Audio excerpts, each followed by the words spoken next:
जय श्री राम, जय नेपाल, जय बिहार। विपत्तियों का सामना धैर्य से करें।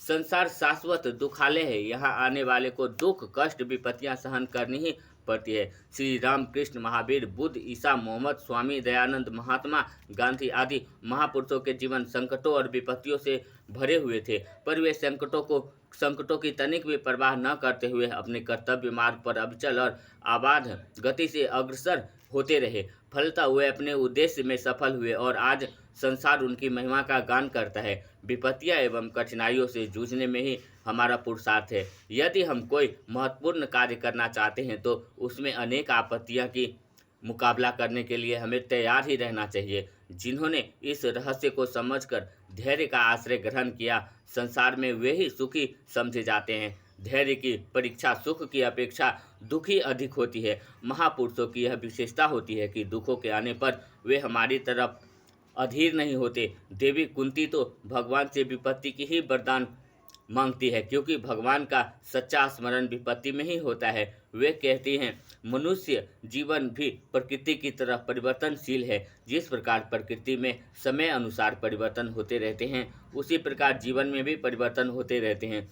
सुख दुख, लाभ हानि, उन्नति अवनति, यश अपयश, संपत्ति विपत्ति आदि सभी प्रकार की परिस्थितियों का सामना मनुष्य को करना ही पड़ता है। इन परिस्थितियों से कोई नहीं बच सकता। सुखमय परिस्थितियों से में हम शांत और खुश रहते हैं, जबकि दुख शोक संकट विपत्ति और खुशमय में हमारा चित्त अधीर हो जाता है, आकुलता बढ़ जाती है, मन अशांत रहता है। यह मनोदशा हमारे लिए घातक हो जाती है। उचित तो यही है कि हम विपरीत परिस्थितियों में थोड़ा सहनशील बने, मन को शांत रखें और धैर्य धीरज के साथ सामना करें।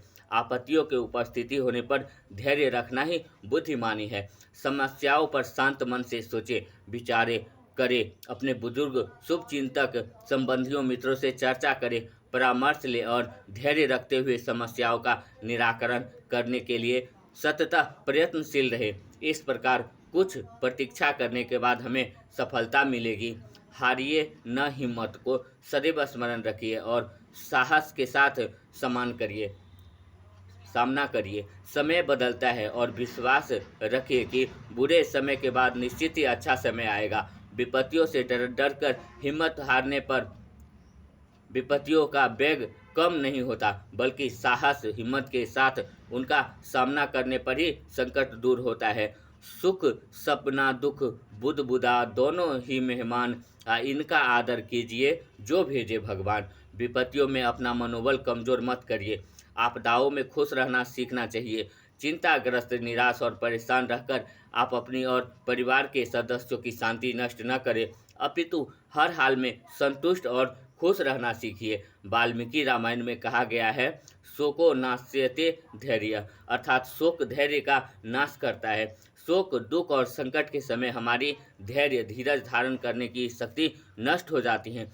धैर्य नष्ट हो जाने पर आधारिता में हम जो भी कार्य करते हैं वे अनुचित होते हैं। वस्तुतः शोक में, आर्थिक संकट में अथवा प्रांतकारी भय उपस्थित होने पर जो अपनी बुद्धि से दुख निवारण के उपाय का विचार करते हुए धैर्य धारण करता है, उसे कष्ट नहीं उठाना पड़ता। सदैव स्मरण रखें कि प्रत्येक समस्या का समाधान भी होता है। समाधान का हल निकालने के लिए धैर्य न छोड़े और ईश्वर से प्रार्थना करें। सीता जी से जब हनुमान जी मिले तो वह बहुत विचलित थी। हनुमान जी ने कहा, हे माता, हृदय में धैर्य धारण करो और सेवकों को सुख देने वाले श्री राम जी का स्मरण करो।